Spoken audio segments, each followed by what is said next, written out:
The next presenter is Dr. Shaijumom, who is an assistant professor in the School of Physics at the Indian Institute of Science, Education and Research, Thiruvananthapuram. The organizers for this wonderful opportunity. It has been wonderful, from morning, interacting with various people, especially at the DRDO scientists and others. So, I'll just share a few slides on the research activities at IISER Thiruvananthapuram.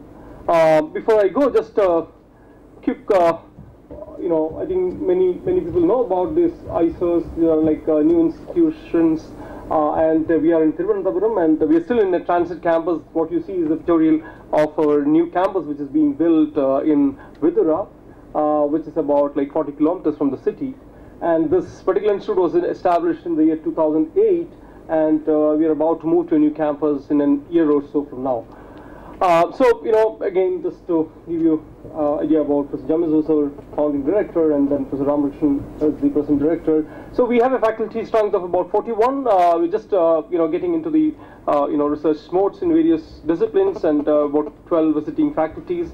What I would do is like quickly, even though many areas probably are out of the DRDO's interest, but then just quickly going through the various areas. What you see in the green areas are what we have presently, various faculties working on. So I will just quickly go into the area of the School of Chemistry, where we have strong organic, inorganic chemistry already now, and physical chemistry. People work on nanomaterials, photochemistry, ultrafast spectroscopy, NMR spectroscopy, and we do have support from the theoretical chemistry, where people work on nonlinear dynamics and quantum chemistry. But what would be interesting, again, I have a few slides on from the School of Mathematics as well, which contributes to the different DRDO interests, which I'll come into in a slide from now. So moving on to the physics, I come from physics, School of Physics. So what we have here is, I think there's a major group working on energy. If you look at from the green slide that you have, I'm not really sure if it's that visible, but then the more focus is on to the energy storage. Typically we work on lithium batteries, supercapacitors, and energy devices. Again, I have another detailed slide on that. But apart from that, we also look into solar cells, both Dyson sky solar cells and organic electronics as well.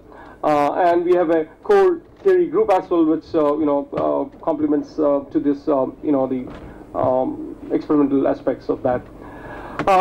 So condensed matter, physics again. There are a few faculties working on that, as it's listed here. But I just take few slides. Of course, we've been publishing good journals, as you see here, in the slide.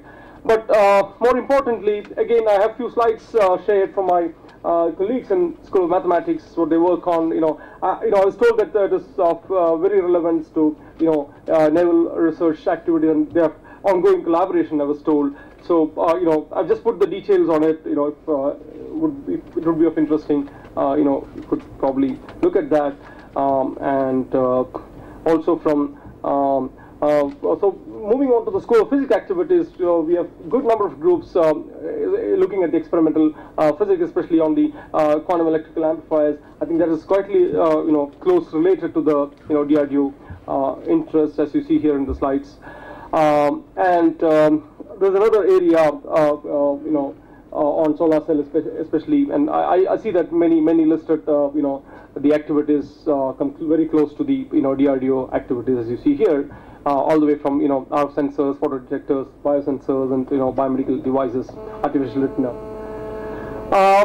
Coming on, nanophotonics and nonlinear optics lab. I think here also a lot of interest on the ISOs, microwave photonics, as you see here. Another interesting area that we work on mainly, I look into this energy materials lab, nanoscience and energy materials lab, where we actually work on different materials, advanced materials, I would rather call it. The 2D materials is of really interesting, graphene and beyond graphene materials that we've been recently looking at. and device applications on lithium batteries, supercapacitors, and more interestingly, these kind of hybrid devices, connecting a supercapacitor with a lithium battery, for instance. And this is something that we are really into. And I was just skip a couple of slides and moving on. And something I'm not really sure whether this will be of that interest, but something we are currently looking at is to actually make micro power devices.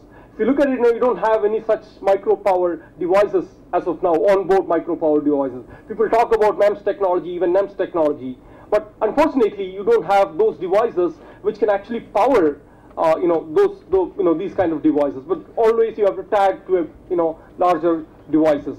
So something that we are looking at is the smaller power sources. That's another interesting area. And moving on, we also have some interest on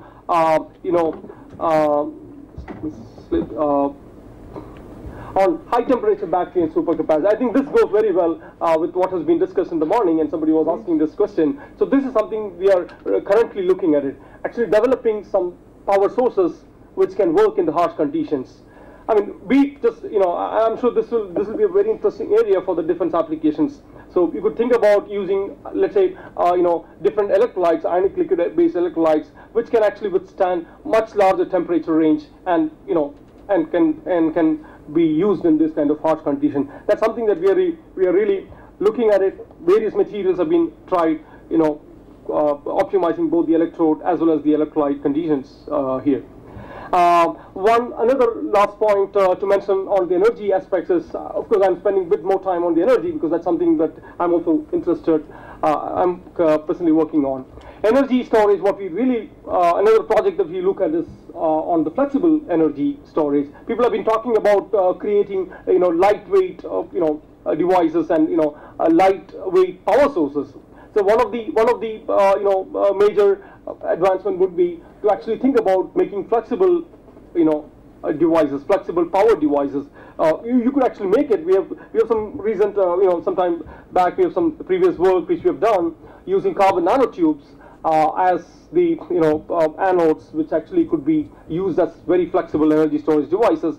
And these days you could make nanotubes or graphene on a larger scale, and could actually extend this to on a scalable process for that. And this kind of flexible and very robust electrodes would be actually used for making these kind of flexible devices. I think I would just skip it.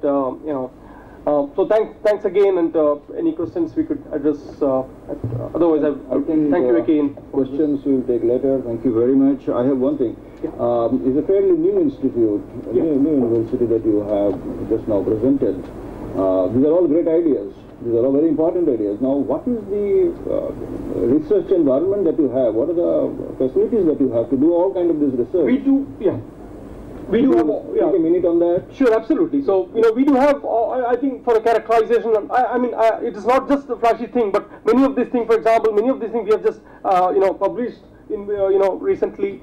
So all this thing, whatever I've been telling, even the micro power devices that I've been talking, especially in my case, we're almost getting to that stage. We have another project which is working on this micro scale devices. Flexible devices is something that we are currently working on. But coming on to your question on the characterization tools, we have pretty much good facility. Even SEM, TEM, XPS, almost all the facility we have in our place, where we can actually do all the characterization. I could say everything we have within our campus.